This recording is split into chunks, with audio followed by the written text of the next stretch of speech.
NEET में selection के लिए करना क्या है, फॉर नीट सिलेक्शन, ठीक है। अब सारे सब्जेक्ट्स में ही आप इसको फॉलो कर लीजिएगा। बहुत सिंपल है सिलेक्ट होना, हम उसे कॉम्प्लिकेट करते हैं। हम कॉम्प्लिकेट कैसे करते हैं? 10 जगह से 10 मटेरियल जुगाड़ कर उन सबको पढ़ने की कोशिश करके। आप 100% भी नहीं, 90% लेक्चर अटेंड करते हो, 80% समझते हो, 70% लर्न करते हो, 60% रिवाइज करते हो, 50% पे पहुंच जाते हैं जब 50 जगह के 50 क्वेश्चन करते हैं। कहीं का भी कुछ भी हमें पूरा नहीं आता और अल्टीमेटली 40, 50, 60% पे हम अटक जाते हैं। अगर आप मुझसे पूछेंगे ना, तो सिलेक्ट होने की बहुत सिंपल सी रेमेडी है, बहुत सिंपल सी दवा होती है इस बीमारी के इलाज की, और वो है मेरे तो गिरधर गोपाल दूसरो ना कोई। एक टीचर, उनके एक नोट्स, उनके एक डीपीपी एमसीक्यू जो वो करा रहे हैं, कोई भी एक टेस्ट सीरीज जो भी आप दे रहे हैं, that is more than enough for selection. तो हमें इस बैच में क्या करना है, ध्यान से सुनिए। सबसे पहले कंसिस्टेंसी, यानी लगातार ना पढ़ पाने के कारण से बहुत सारे स्टूडेंट्स हैं जो डगमगा जाते हैं, बैकलॉग क्रिएट हो जाते हैं, टेस्ट में नंबर कम आने लग जाते हैं, और इस कारण से सारी प्रिपरेशन जो है वो लड़खड़ा जाती है। शुरुआत तो हम बहुत जोर शोर से करते हैं पर बीच में लड़खड़ा जाते हैं। तो मेरे हर स्टूडेंट को मैंने जागृति डायरी बनाना सिखा दी है। मैंने लिविंग वर्ल्ड के फर्स्ट लेक्चर, यानी जब ये बैच शुरू किया था यकीन 2.0 में भी 3.0 में भी, तो फर्स्ट लेक्चर में मैंने आपको जागृति डायरी बनाना सिखाया है, जहां पे मस्ट डू, कैन डू और डोंट डू लिस्ट बनानी है। मेरे बहुत सारे स्टूडेंट्स मुझे रेगुलरली अपनी लिस्ट भेजते भी रहते हैं। ये गेम चेंजर होने वाली है, मैंने आपसे पहले भी कहा है। जब आप सिलेक्शन के बाद मुझसे मिलने आएंगे तो आप खुद ये कहेंगे कि मैम की जागृति डायरी एमसीडी लिस्ट के कारण हम लगातार पढ़ पाए आखिरी दिन तक। तो ये सबको बनानी है। अब आपको करना क्या है, बहुत सिंपल सा इलाज दे रही हूं मैं आपको सिलेक्ट होने के लिए।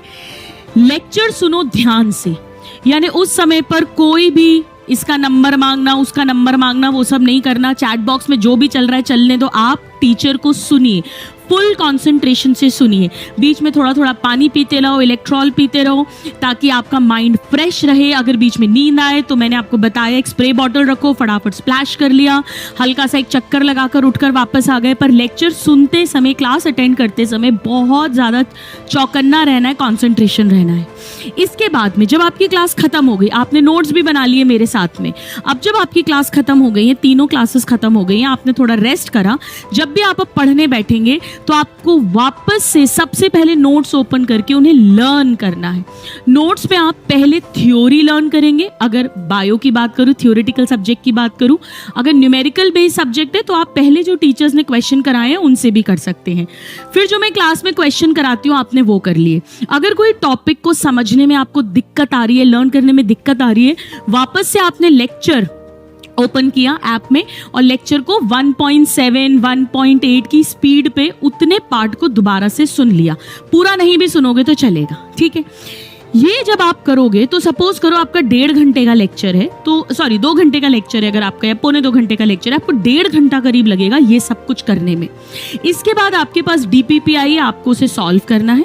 सॉल्व करने के बाद जो बने नहीं बने कोई बात नहीं, साइड में रख दो।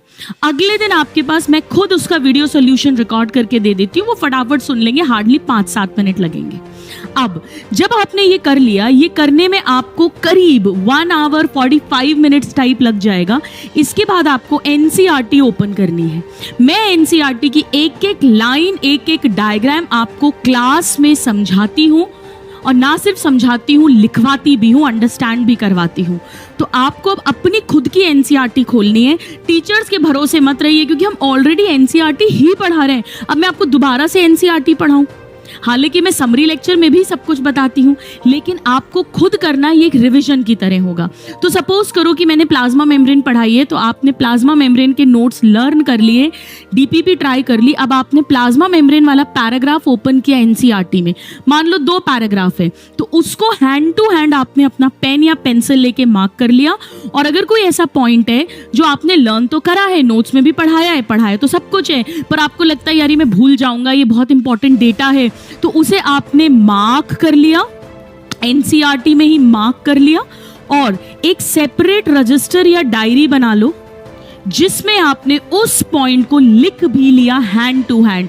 ये सब करने में आपको मुश्किल से 15 मिनट लगेंगे, इससे ज़्यादा नहीं लगेगा।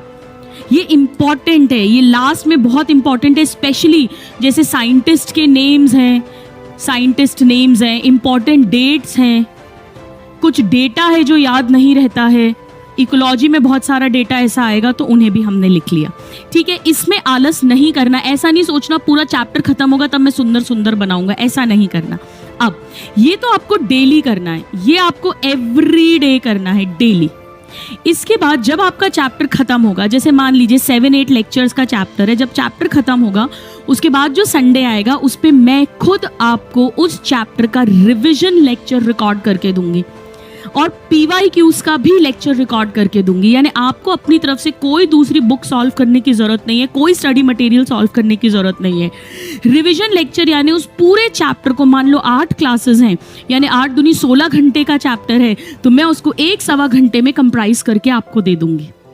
कभी बहुत बड़ा चैप्टर है तो हो सकता है 1.5 घंटे का रिवीजन लेक्चर भी हो, ऑन एन एवरेज 1 आवर के आसपास होगा।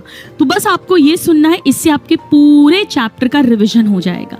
संडेज को ऑन एंड ऑफ ये रिवीजन लेक्चर सुनते रहो और PYQ लेक्चर भी मैं ही आपको रिकॉर्ड करके दे दूंगी। यानी डेली आपने क्लास में ध्यान से सुना, ये पहली लर्निंग हुई। फिर क्लास खत्म होने के बाद जब घर पे सेल्फ स्टडी कर रहे हो तो नोट्स लर्न करें, ये सेकंड हुआ। अगर कुछ समझ नहीं आ रहा तो लेक्चर दोबारा से देख लिया 1.7, 1.8 की स्पीड पे, DPP भी सॉल्व कर ली। नंबर 3, आपने NCERT रीड करी तो यह एक तरह से आपकी तीसरी बार उसी टॉपिक को पढ़ना हो गया। और फिर जब आप रिवीजन लेक्चर करोगे तो ये चौथी बार पढ़ना हो गया। इसके अलावा student, how to revise with online classes, ये मैंने ऑलरेडी YouTube पर वीडियो डाला हुआ है, यकीन ड्रॉपर बैच चैनल जो है PW का, उस पर इसको सुन लेना, तो ये डेली रिविजन्स कैसे करने उसमें हेल्प कर देगा। इसके अलावा 4x4 टेक्निक ये मैं आपको सिखाऊंगी, जागृति डायरी की तरह ये भी गेम चेंजर होगा, जहां पर हम 4x4 टेक्निक मेडिटेशन करना सीखेंगे, जिससे आपका कंसंट्रेशन इंप्रूव हो जाएगा, जिससे आपकी मेमोरी इंक्रीज हो जाएगी, जिससे आपके थॉट्स पर सेकंड, जो हम इतने विचार करते हैं, इतनी ऊर्जा हमारी निकल जाती है विचारों में, एक ही मिनट में कभी ये कभी वो कभी उसका कभी उसका, वो सारे विचार कम हो जाएंगे, शांति आएगी, कंसिस्टेंसी, पॉजिटिविटी, ये सब कुछ मेंटेन होगा। यकीन 2.0 में मैं क्लास में 4x4 टेक्निक करा चुकी हूँ, उसका वीडियो भी यूट्यूब पर डाला हुआ है, पर आपके बैच में भी करवाऊंगी। बस ये आपको हर सब्जेक्ट में करना है एवरी डे। मुझसे आप स्टैम्प पेपर पे लिखवा लो, आपका सिलेक्शन हो जाएगा।